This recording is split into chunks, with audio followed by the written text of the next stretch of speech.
Oi, gente, tudo bem? Tudo tranquilo? Vamos lá para continuar na análise então da Lei 14.195 de 2021, que alterou alguns dispositivos do CPC.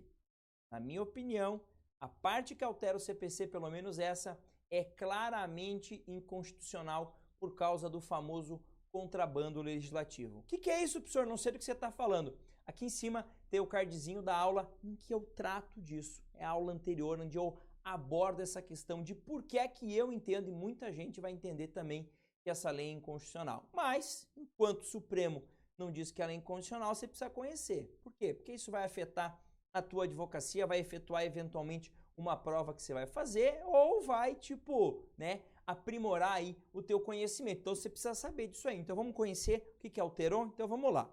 Primeira alteração que a gente teve é que essa lei trouxe um novo dever às partes. E por falar em dever, destaque importante aqui.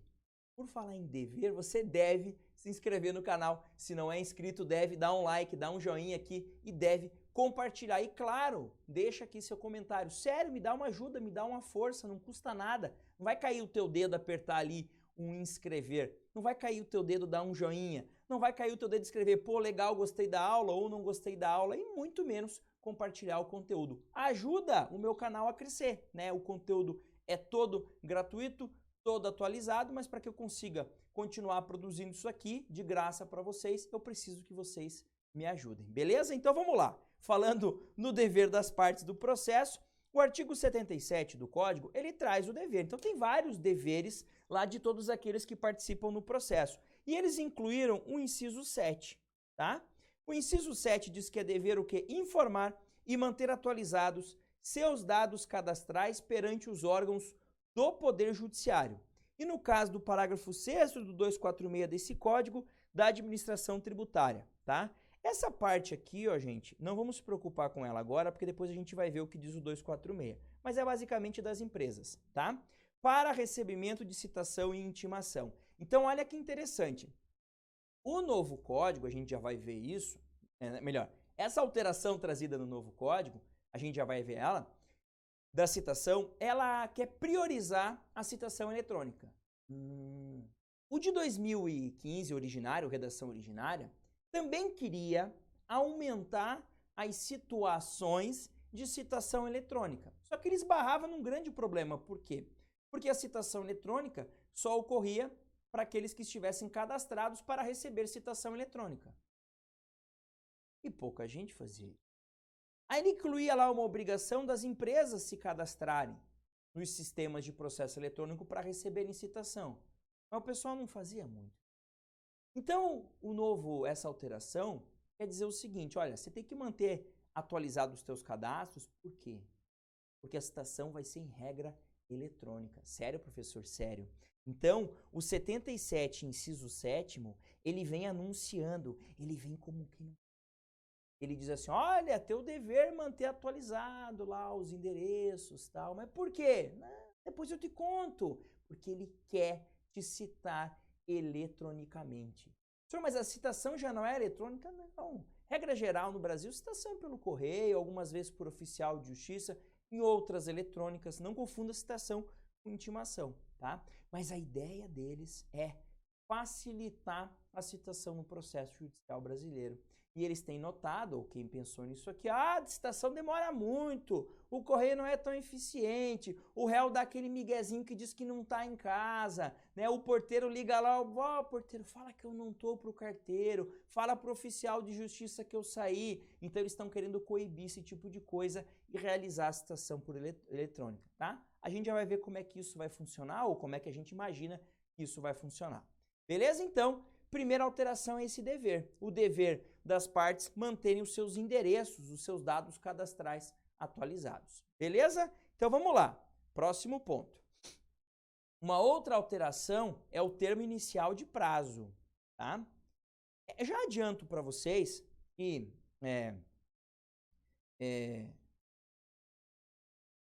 essa regra aqui só vai valer quando não tiver a realização da audiência de conciliação e mediação prévia. Se tiver audiência de conciliação e mediação prévia, o prazo para o cara começar a se defender é do fim dessa, acabou a audiência hoje, amanhã começa o prazo, tá? Aqui é para aquela situação que, por exemplo, o juiz não marca audiência por alguma razão, tá? Quando que começa o prazo do cara? Olha lá, o 5º dia útil seguinte à confirmação na forma prevista na mensagem de citação do recebimento da citação realizada por meio eletrônico. Olha mais um prenúncio de que a citação vai ser eletrônica. Então, vai ter a citação eletrônica, que vai ocorrer por e-mail. Sério, professor? Sério. Mas como é que vai ser? Calma, a gente já chega lá. E aí você vai receber esse e-mail e lá nesse e-mail vai ter a informação da citação. Ó, você considera-se citado, tal. Vai ter as regras lá, nesse documento que você vai receber, tá? Aí eu conto 5 dias úteis, vai começar a contar o meu prazo para se defender. Isso aqui substitui, para quem é mais das antigas, assim, aquele prazo que tinha para juntada do AR. Lembram disso? É quem é advogado há mais tempo, quem é estagiário, nessa época eu era estagiário, eu me lembro que o meu chefe falava assim, ó, o nosso cliente foi citado. Falei, então faz a contestação. Ele, bocudo, não, espera, porque tem que juntar aos autos o AR de citação. Então o cara foi citado hoje, aí demorava uns 4, 5 dias para eles juntarem isso, voltava para o cartório, eles juntavam nos autos do processo. Dia útil seguinte começava a contar o prazo. Aqui é isso, não tem mais juntada, né? Então foi citado por correio eletrônico, por e-mail hoje, tá? Conto os 5 dias úteis, aí é que começa a contar o meu prazo de defesa. Lembrando, né? Se tem audiência de conciliação e mediação, isso aqui não muda nada. Beleza? Então, ó, mais um prenúncio. Vai ser citação eletrônica? Vai ser. Professor, estou ansioso para saber. Calma, contém ansiedade. Mas nós chegamos lá. Prazo para que a citação seja realizada. Essa é uma outra regra besta. Mas besta que dói. Por quê? Quem fez isso daqui não assistiu os vídeos do professor Guilherme Correia aqui no canal ou não sabe direito como é que funciona o processo. Por quê? Ó, isso daqui já tinha, tá? Isso aqui desde o início, desde o novo CPC. Citação é o ato pelo qual são convocados o réu, executado ou interessado para integrar a relação processual. Beleza, ele está dizendo que é citação, legal. Agora o parágrafo único é que é a novidade e é uma bobagem. Por quê? A citação será efetivada em até 45 dias a partir da propositura da ação. É justo que seja assim? Primeiro, por que tem que esperar tanto tempo assim? Se a citação é eletrônica, cita de uma vez. Essa é a primeira regra. E por que é besta a regra além disso, professor? Porque eu não tenho como prever que é 45 dias a partir da propositura. Imagine que eu tenha proposto a minha ação hoje. Ajuizei minha petição inicial, faço vários pedidos e vou lá e peço justiça gratuita. Vamos imaginar. Aí o juiz demora uns 4, 5 dias, não tem liminar, não tem nada, demora uns 5, 6 dias e diz assim, time seu autor para comprovar que necessita da justiça gratuita. Tem muito juiz que faz isso. Aí ele me dá 15 dias para fazer isso. Aí eu vou lá em 15 dias provo isso para ele. Tá? Aí depois ele vem e fala assim, emende a inicial, faltou isso. Dá 15 dias úteis para emendar a inicial de volta. Ou seja, é muito provável que esses 45 dias passem. Então não tinha que ser até 45 dias da propositura, tinha que ser até um prazo a partir do deferimento da petição inicial. Então a petição inicial foi deferida? Foi. Se foi deferida, eu tenho que fazer o quê? Citar o réu. Se eu tenho que citar o réu, beleza, vamos fazer isso o quanto antes, por que esperar tanto tempo assim, tá? Então, estranho, isso aqui não resolve nenhum problema. Essa regra, primeiro, se é para cumprir esse prazo, é um prazo que pode ser muito longo. Segundo, vai gerar uma outra discussão, é 45 dias úteis ou corridos, professor? Pois é, vai gerar essa discussão, que muita gente adora criar discussão sem nenhuma necessidade. E segundo, isso aqui serve o quê? Serve só para cartório, que gosta de se enrolar às vezes, não cita o cara e fala, não, até 45 dias. Mas o juiz deferiu o inicial faz 1 mês e meio. É só mandar um e-mail lá pro cara. Não, mas eu tenho até 45 dias. Então, é uma regra que não resolve nada, não tem nenhum sentido, mas é aquela coisa, né? Às vezes é um deputado lá que precisa provar para a base dele, vamos colocar um prazo lá, dizer que fui eu que fiz. Aí ele coloca lá um prazo e diz pro pessoal, beleza? E para quem vai fazer concurso é mais um prazinho para ter que decorar, tá? É bem a cara, assim, de uma FGV da vida, colocar esse parágrafo e escrever até 35 dias, até 15 dias, até 30 dias, só para complicar o pessoal. Beleza? Agora sim. Agora a gente entra nas mudanças sobre citação que mais interessam. Então vamos lá, vou fazer um apanhado geral de como eram as coisas. Olha lá. Na redação original, eram previstas várias formas de citação. Então a gente tinha correio oficial, escrivão, chefe de secretaria, edital e e-mail eletrônico. Cada uma com o seu regramento, né? E como é que funcionava na prática? Na prática, citação pelo correio, por quê? Porque a citação pelo correio você fazia para qualquer localidade do país. E aqui já um erro muito comum que muita gente cometia. Ah, professor, eu quero citar um cara que mora em outra cidade, precatória, né? Não, correio. Porque o correio chega na outra cidade também. Eu só uso a precatória, ou só usava a precatória, e até hoje, né, posso usar, quando eu quero citar o cara por oficial em outra cidade. Aí sim. Então, processo tramita em Curitiba. Quero citar o réu em Londrina? Correio. Ah, não, professor. O réu é incapaz. Ah, se o réu é incapaz, a citação não pode ser pelo correio. Aí você vai fazer por oficial. O oficial de Curitiba não vai pegar um ônibus e ir até Londrina. Não pode. Um avião não pode. O carro não pode. Então, o juiz daqui pede uma carta precatória pro de lá e diz: ô, juiz, o deprecado, gente boa, amigão, vamos lá, como é que estão as coisas? Cumpre para mim uma precatória aí, cita esse cara. É para isso que servia a precatória, tá? Então, regra geral, na redação original, citação pelo correio, baratinha, rápida, não tinha problema nenhum, tá? E com o novo CPC, pós-lei 14.195 fez? Citação pelo correio é cringe. Ah, é cringe. Não, isso aí não rola. Isso aí é coisa de outra geração. Vamos avançar. Vamos fazer citação eletrônica. E olha o que a gente tem de previsão aqui, tá? Então, a Lei 14.195 tenta tornar a citação eletrônica uma regra. E aí temos lá o caput do 246 já com alteração. A citação será feita preferencialmente por meio eletrônico. Então tá dando preferência, sim, mas tá obrigando? Não. O que eu acho que vai acontecer num primeiro momento? Num primeiro momento, se os cartórios começarem a entender que é muito difícil essa citação eletrônica, dá muito trabalho, vamos fazer pelo correio, que a gente sempre fez assim e deu sempre certo, sempre foi sucesso, tá? Mas tem essa possibilidade aqui. No prazo de até 2 dias úteis, contados da decisão que a determinar, por meio dos endereços eletrônicos indicados pelo citando no banco de dados do Poder Judiciário, conforme regulamento do Conselho Nacional de Justiça. Aqui nós já temos uma coisa meio louca, pelo seguinte: esse prazo aqui, ó, pode ser que não esteja em sintonia com esse outro prazo aqui, certo? Isso aqui me lembra quando eu era adolescente, na minha adolescência, a gente tinha um negócio que a gente ia que era uma festa americana. Lembra da festa americana? Quem é mais velho vai lembrar. Como é que funcionava? Tinha lá uma musiquinha para dançar, aí tinha a dança tinha a vassoura, né? Eu dançava lá com a menina, aí tinha alguém que sempre sobrava, ficava dançando com a vassoura, e na festa americana era engraçado que era assim, pelo menos aqui em Curitiba, os meninos levavam refrigerante e as meninas levavam alguma comida. E aí os meninos não conversavam sobre o que iam levar, e aí sempre tinha aquele que falava: eu vou levar a Fanta, que é mais barata. Tá? E aí todo mundo levava Fanta e o troço ficava uma porcaria. Porra, todo mundo trouxe Fanta, não deu muito certo, não ornou. A gente devia ter se combinado, né? Parece que aconteceu isso aqui no código. Por quê?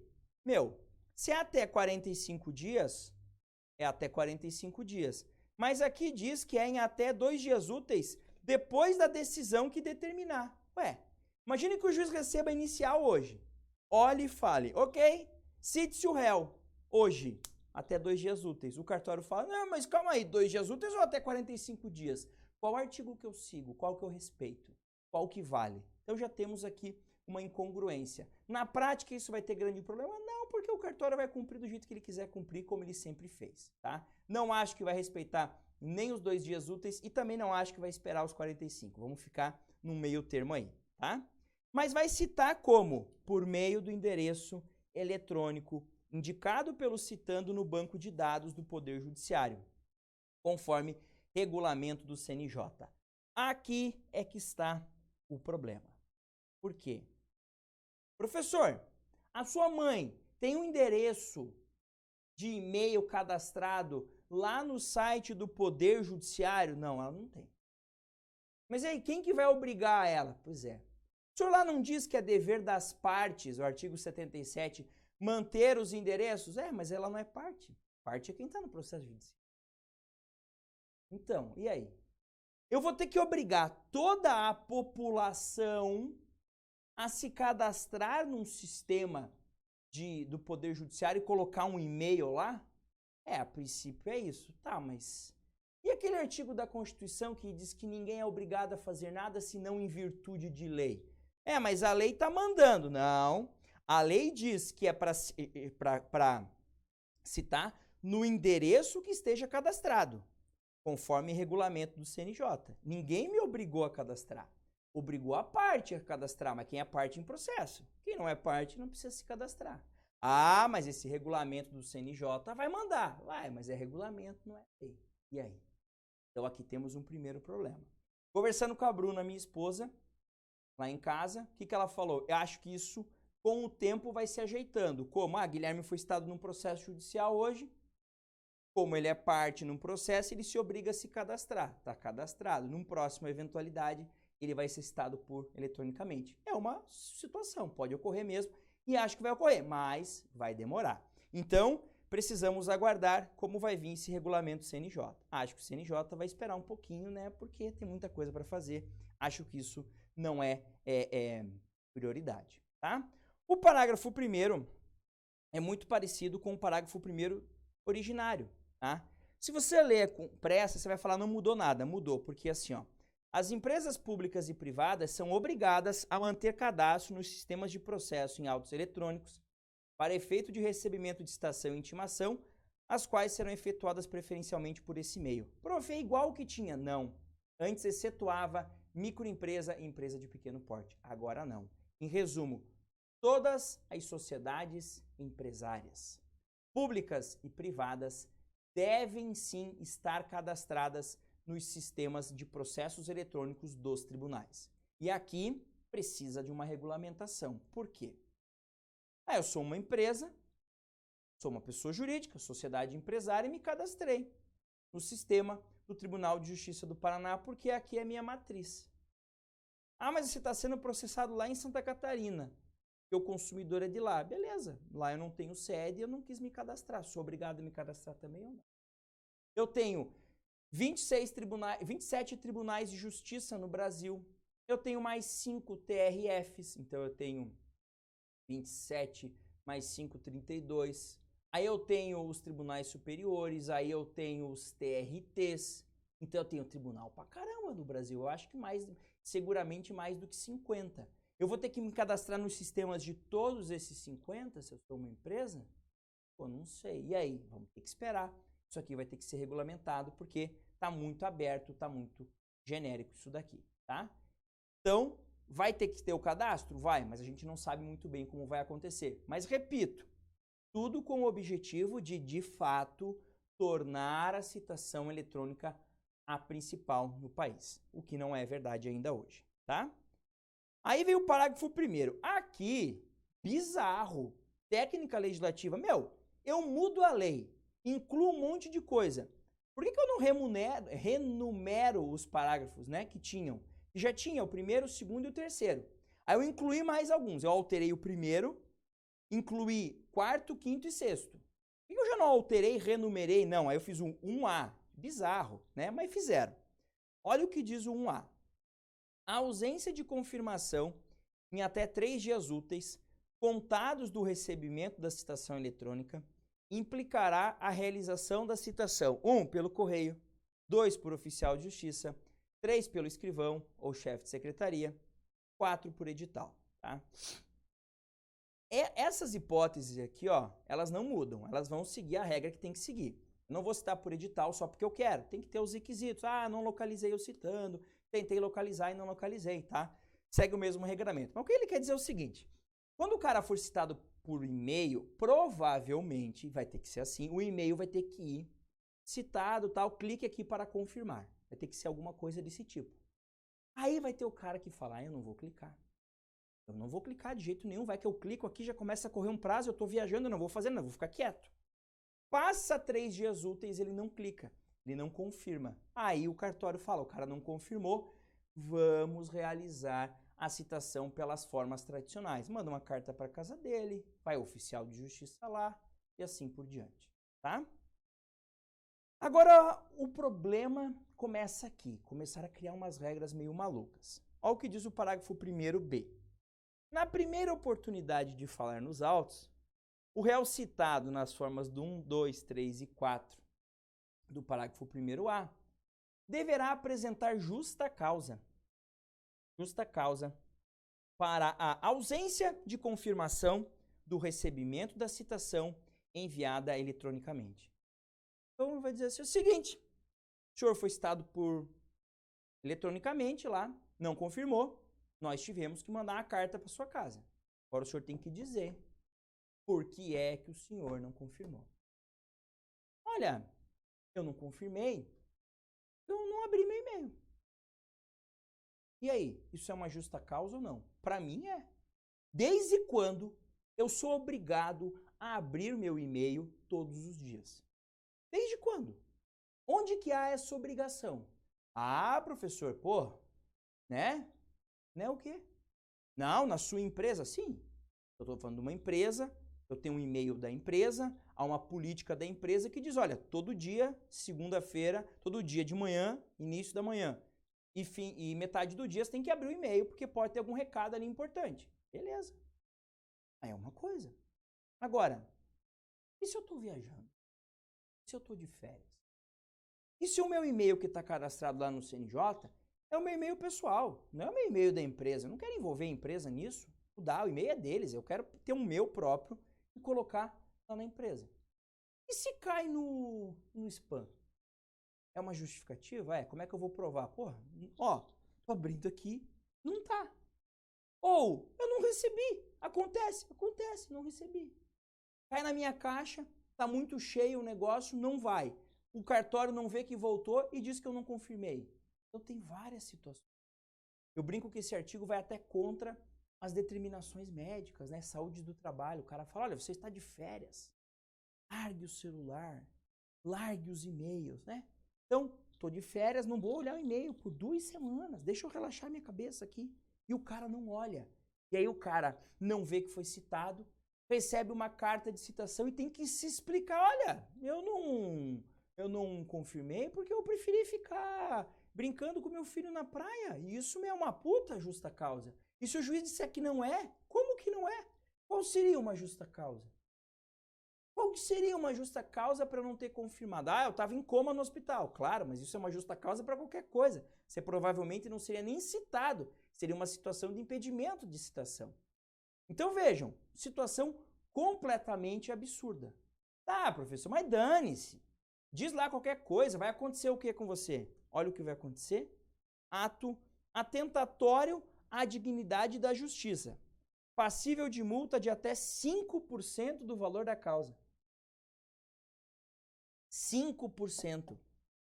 A causa é de 100 mil, o cara pode me dar uma multa de até 5. Se a causa é de 1 milhão, uma multa de até 50 mil reais, porque eu não abri a porra, desculpem o palavrão, de um e-mail. Vejam que coisa absurda. Vai ter que colocar um 11º mandamento agora da Bíblia. Abrir todos os dias o seu e-mail que está cadastrado perante os órgãos do Poder Judiciário. Porque se você não abrir, meu amigo, aí você está muito ferrado. Em resumo, isso é um desincentivo para que eu cadastre o meu e-mail no sistema. Porque vejam, eu cadastrar o e-mail no sistema é eu fazer o quê? Cara, é eu estar me entregando para o sistema e correndo o risco de ser pego por ele mesmo. Tá? Professor, eu tinha um e-mail que foi hackeado. Acontece? Acontece. Então, e alguém recebeu esse troço lá no meu e-mail, hackeou, confirmou. Eu nunca vi aquilo, nunca soube disso. Porque se você confirma em 3 dias, ninguém vai te citar de outra forma. A citação eletrônica é válida. Ou seja, se alguém entrou no seu e-mail, se você foi hackeado por alguma razão, o cara confirma. O sistema fala, Guilherme citado, um abraço, não compareceu. Ele ia para esse cara aqui. Então isso aqui é bom? Isso aqui não sei para quem que é bom. Isso aqui é muito perigoso. tá? Muito perigoso. Então, tomara a Deus que o Supremo declare isso aqui inconstitucional. Mas vamos seguir. Parágrafo 2º e 3º não mudou nada, tá exatamente igual. A ideia de que você vai aplicar essas regras também ali para a administração pública. Ah, aqui eu acabei copiando errado. O parágrafo 3º é aquele que vai falar da uso capião, tá? Que diz que você tem que citar na uso capião o proprietário, os confinantes e os demais por edital, mas a regra exatamente a mesma, o 2º e o 3º não alteraram. Agora, o 4º aqui, o 5º e o 6º, aí são outras modificaçõezinhas. Então, olha lá.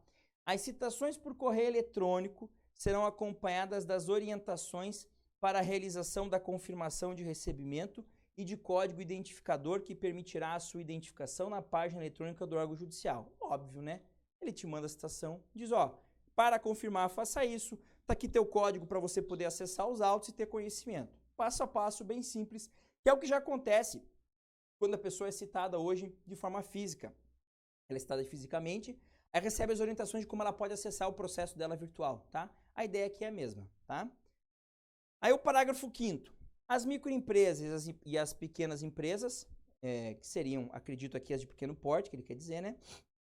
Somente se sujeitam ao disposto no parágrafo 1º, que é a necessidade lá do cadastro, quando não possuírem endereço eletrônico cadastrado no Sistema Integrado da Rede Nacional para a Simplificação do Registro e da Legalização de Empresas e Negócios, REDESIM, tá?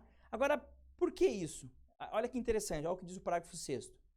Para os fins do 5º, deverá haver compartilhamento de cadastro com o órgão do Poder Judiciário, incluindo endereço eletrônico, tá? Então vamos explicar isso aqui bem simples. Se você é uma microempresa ou empresa de pequeno porte, você já está cadastrado nessa rede sim, e lá tem os seus dados. Esse sistema vai compartilhar os dados com o Poder Judiciário. Então o Judiciário já vai saber o teu endereço eletrônico. Então se você está cadastrado nessa rede sim, a rede sim compartilha os seus dados com o Judiciário. Se você não está cadastrado, aí você precisa lá no Judiciário e se cadastrar. Beleza? Professor, o senhor acha que vai funcionar essa citação eletrônica? Acho que não vai funcionar. Mas também acho que no primeiro momento a gente não vai ter muito problema, porque vai demorar muito para que as pessoas comecem a se cadastrar. E digo mais, por quê? Hoje, a gente já tem, antes dessa lei, uma obrigação das empresas públicas e privadas estarem cadastradas nos sistemas. E poucas empresas estão. Então, em mais de 5 anos de vigência da lei, poucas empresas se cadastraram. Então, vejam, se as empresas se cadastraram um pouco, imagine as pessoas físicas. Então, acho que um caminho interessante, que é paulatino, constante e que uma hora vai alcançar todo mundo, é o que a Bruna ali, assim, tomando café comigo lá, sugeriu. Falar, mas eu acho que assim, amor, você não está cadastrado, você é réu. Quando você vira réu, você se cadastra. E assim vai, tá? Vai demorar muito? Vai demorar muito. Mas acho que é uma mudança menos drástica. Porque eu sempre digo o seguinte, se o problema, processo judicial brasileiro fosse a citação, gente, era fácil de resolver. É óbvio que o problema não é esse, tá? Existem inúmeros problemas que tornam o processo judicial brasileiro lento, pouco efetivo. E pode ter certeza que a citação se for um problema, é o menor de todos, beleza? Inclusive, me conta aqui embaixo, o que você acha? Qual que é o pior problema do processo judicial brasileiro? Por que ele é ruim? Por que muita gente diz que o processo judicial é brasileiro? Me conta aqui, diz se você gostou do vídeo. Na volta do bloco, a gente vai trabalhar outras alterações também trazidas por essa lei. Lembrando que eu ainda acho que isso aqui vai ser declarado inconstitucional, mas enquanto não é, a gente precisa conhecer, tá bom? Um grande abraço, bons estudos. Não deixe de se inscrever, compartilhar e curtir. E até mais.